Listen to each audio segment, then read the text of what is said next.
Hello guys. তো অনেকে বলতেছিল যে ভাই এসে নিয়ে কি করব। আজকে আমরা এট লাস্ট এসে নিয়ে আসছি।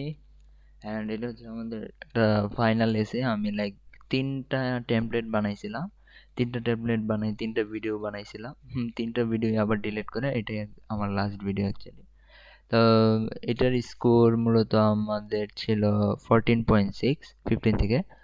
আর এটা ছিল মূলত সবকিছু লাইক 2-2 সব মিলায় আমাদের এরকম একটা মার্ক আসছিল। তো এটা আমরা আবার স্ক্রিনশট নিয়ে রাখছিলাম। যাই হোক, তো এটার টেমপ্লেটটা হচ্ছে এরকম। আর টেমপ্লেটটা মূলত অপিনিয়ন, আর্গুমেন্টেটিভ এবং প্রবলেম বা সলিউশন এসে এইসব টাইপের জন্য।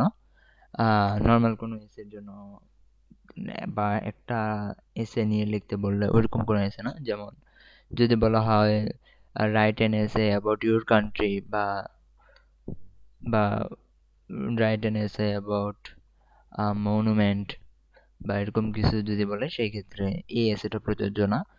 বা যদি কখনো যদি কোনো এসে থাকে বা আর্গুমেন্টিভ টাইপের বা কেন গ্লোবাল ওয়ার্মিং এফেক্ট ফেলাইতেছে ওয়ার্ল্ডের জন্য বা কেন এটা ক্ষতিকর বা এরকম টাইপের যদি কোনো এসে থাকে সেক্ষেত্রে এটা হচ্ছে টেমপ্লেট। অ্যান্ড পিটিইতে মূলত এইসব টাইপ এসেগুলাই আসে, নর্মাল কোনো এসে আসে না।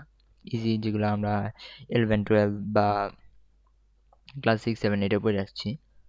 সো ফার্স্ট আমাদের ইন্ট্রোডাকশন হচ্ছে এটা 2 থেকে 3 সেন্টেন্সে। ইন টুডে সোসাইটির টপিকটা, আপনি যে টপিকটা দেওয়া থাকবে সেই টপিকটা এখানে বলবেন। আর important for the world, while some people believe that dash others argue that it dash, my view is that dash this essay will explore the various advantage of blah blah blah. এখন এই ড্যাশের মধ্যে আপনি কি লিখবেন?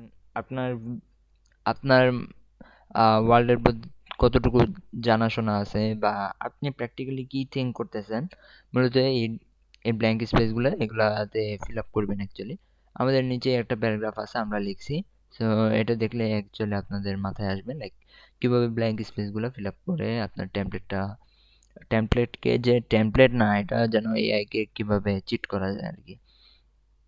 আর body paragraph থাকবে এটা। So to begin with, one prominent advantage of your viewpoint মানে আপনার ধারণার মধ্যে কি কি আছে, মানে আপনি আপনার পয়েন্ট অফ ভিউ গুলা কি, এগুলো আপনি বডি প্যারাগ্রাফ 1-এ লিখবেন বা আপনি কোনগুলাকে সমর্থন করতেছেন বা আপনার যুক্তিগুলা, এগুলো হচ্ছে মূলত বডি প্যারাগ্রাফ 1-এ লিখবেন।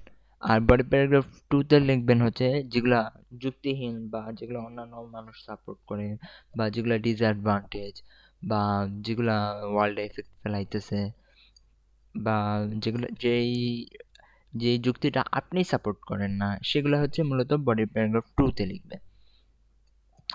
আহ, এইখানে